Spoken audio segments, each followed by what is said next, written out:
Charlas en línea. Ahora comienza Conversaciones, un espacio donde hablar también es crear. Hoy hablamos con Pablo Dacal, un laburante del arte. Bueno, Pablo, contame, ¿en qué momento del día te encuentro?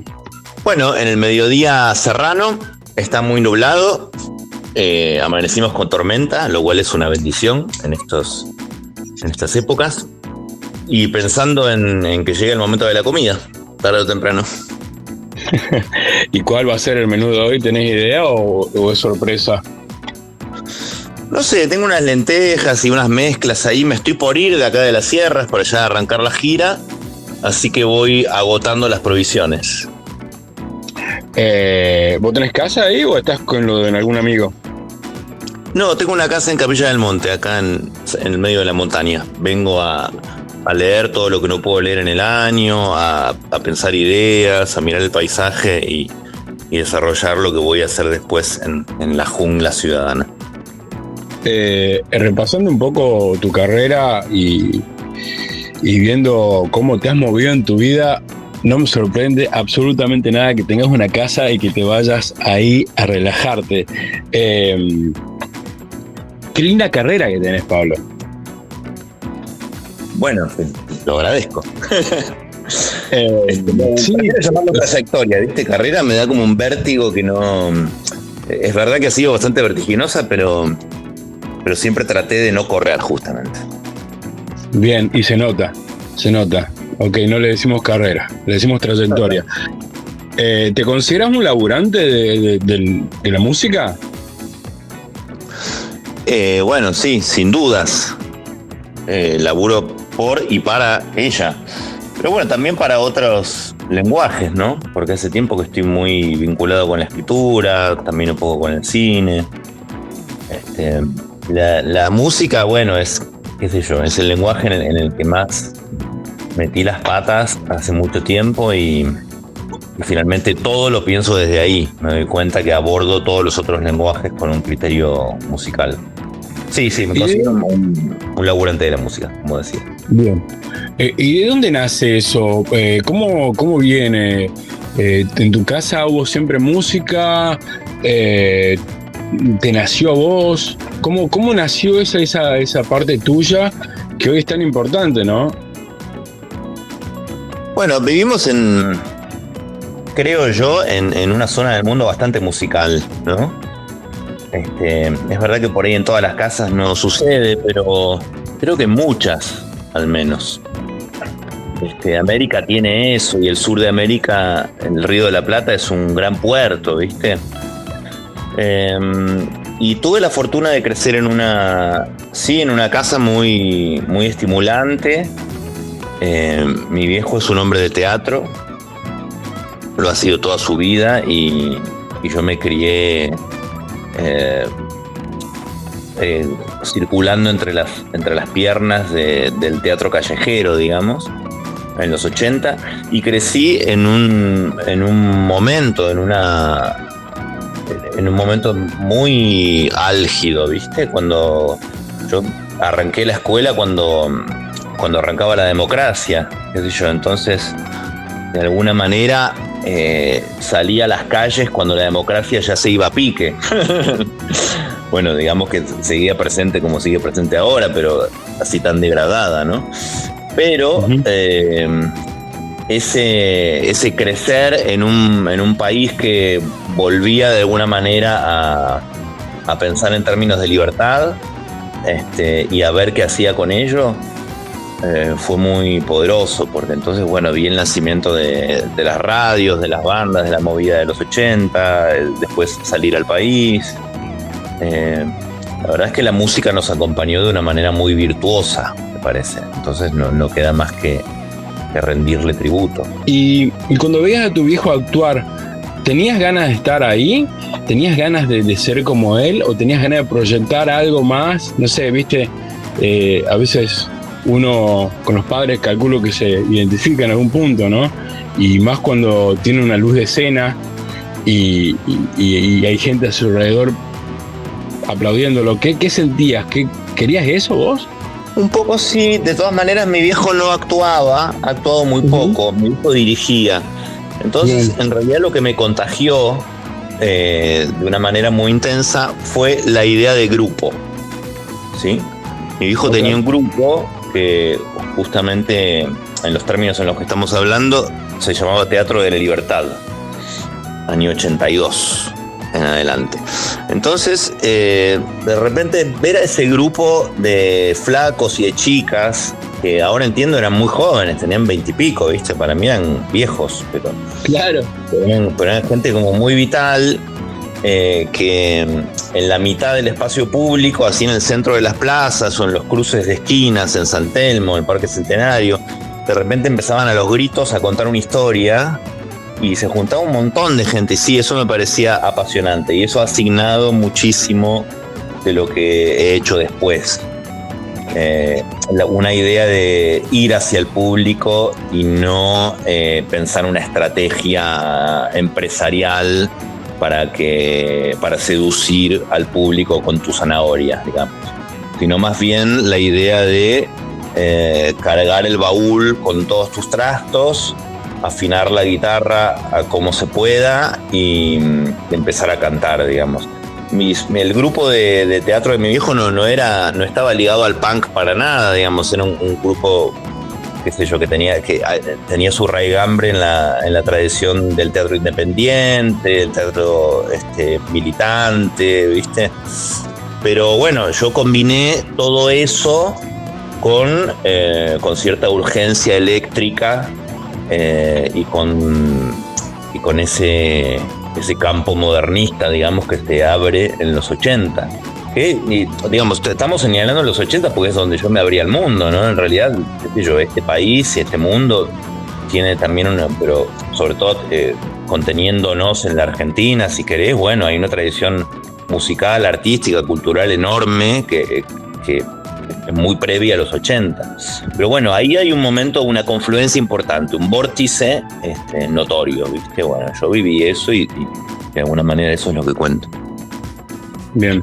Contame cómo es un programa de radio tuyo cuando hiciste Atendido por Sueños, por ejemplo. Mira, no, tuve 2 programas de radio. Ese fue más bien un juego, un juego en el que hacíamos un poco de radioteatro, un poco llamábamos a amigos cancionistas y hacíamos algo de lo que sucedía en las noches en Buenos Aires ahí. Fue más bien como una experiencia de verano. Yo creo que más interesante fue el otro, que era el Medio es el Mensaje, que hice en Nacional Rock un par de años, si no me equivoco, porque ese sí tenía un proyecto muy definido. Es un programa en el que yo entrevistaba periodistas. Fue un momento bastante particular porque era el momento de la discusión sobre la ley de medios. Entonces todo el asunto Clarín y todo ese tema estaba muy en el tapete, o empezaba a estar en el tapete, porque después estuvo durante muchos años con el kirchnerismo y todo eso. Pero digamos que el rol de los medios estaba muy en discusión, algo que nos parece no arcaico, pero incluso parte de otro mundo, ¿no? Hoy que vivimos en el mundo de los medios del streaming. Bueno, en ese momento los medios del streaming no existían, ¿no? Entonces había una disputa muy grande entre los radios, las radios, los diarios, etc. Y el rol de la crítica, bastante degradada ya, pero a la vez siempre con algunas miradas muy interesantes, como ha tenido a lo largo de la historia del siglo XX, al menos, la crítica artística sobre las obras. Entonces a mí me interesaba pensar un poco sobre ese rol, ¿no? Cómo trabaja la crítica sobre la obra, cómo trabaja el periodismo sobre el contexto cultural, etc. Entonces lo que hice fue eso, de escuchar, hacerles preguntas a eso que todo el tiempo viven de hacer preguntas, digamos. Bien, ¿y llegaste a algún punto? ¿Sacaste alguna conclusión o quedó la pregunta ahí abierta? ¿Cómo cerraste eso? Desconfío un poco de las conclusiones, la verdad. A mí en general me quedan preguntas abiertas. También, bueno, te diría que es un tema que ahora me ha quedado un poco alejado, como para hablarte de él, que sé yo, fue hace ya unos 15 años. Pero qué sé yo, alguna vez estaría bueno reunir un poco todo eso, porque hay muchos de los programas que están grabados y de hecho algunos fueron muy antológicos, ¿viste? No sé, lo entrevisté a Enrique Sims, a Tom Lupo, digo, por nombrar dos personas muy importantes dentro de la contracultura y que ya no están. Exacto. Tu carrera está marcada por la independencia, claramente, y hace un rato hablabas de la zanahoria y hablabas de la forma de presentarte. ¿Cómo elegís tu próximo paso? Es la pregunta, porque sos, te diría ecléctico en algún punto, pero en otro punto veo que no, y que tenés, claro, tu arte viene de una familia que hizo arte en la calle, me decís que no era tan punk y no sé qué, pero tenés como todo eso en el medio y que es interesante, y quisiera saber cómo es que marcas ese siguiente destino, tu lo próximo que vas a grabar. ¿Cómo lo pensás? ¿De dónde viene? ¿Es el momento que estás pensando algo? ¿Estás sintiendo algo? ¿Estás con una música nueva o con música antigua? Digo, ¿cómo sacás el siguiente disco? O la canción. Uh-huh. Sí, o el texto, o el proyecto, sí, o la gira, Lo pongo todo en el mismo plano, la verdad. Sí. Como te digo, hay una constante que es lo musical, pero en realidad la manera de abordar lo que hago creo que va tomando también los otros caminos, porque pensá que en realidad no saco un disco de canciones propias ya hace 7 años. De hecho, bueno, ahora estoy medio terminando uno, después te cuento si querés, pero concretamente un disco de mis canciones es algo que hace tiempo que no hago. Mira, la verdad es que creo que movido por dos fuerzas. Una es la intuición en su grado más llano, más real, más físico. O sea, ¿qué es lo que me mueve? ¿Qué me dan ganas de hacer? ¿Entendés? ¿Qué es lo que me genera el deseo de decir, quiero estar todo el tiempo haciendo esto? Porque cuando me meto a hacer algo soy bastante entregado, ¿viste? Como de hecho me cuesta salir y bueno, como me meto mucho en el asunto. Entonces, cuando algo me seduce de esa manera, me entrego. Y siempre tengo mucha anotación, mucho proyecto guardado, mucha cosa. Como bueno, en algún momento me gustaría hacer esto, en algún momento me gustaría hacer esto otro. O sea, tengo un montón de proyectos e ideas.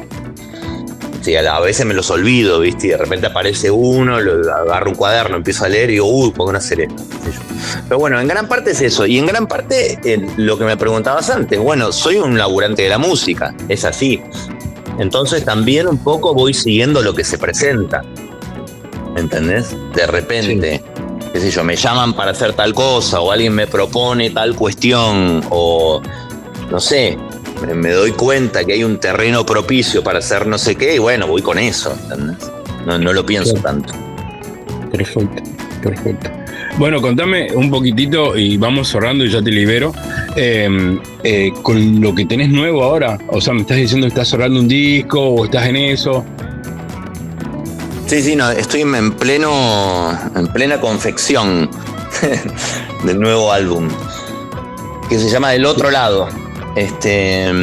Y es un álbum bastante paisajístico, en el cual traté de que confluyan distintos sonidos de raíces volátiles y distantes, junto con lo eléctrico. Digamos, es un álbum que reúne algo de sonido campero, real me refiero, pájaros, agua, sonido del mundo, ¿sí? Procesado junto a formas fijas, antiguas, un disco que abreva en los ritmos criollos de la Pampa, en la cifra, la huella, el triunfo, y que a la vez se deja atravesar por un sonido bastante de alcantarilla, por guitarras eléctricas, por lo que suena en los callejones.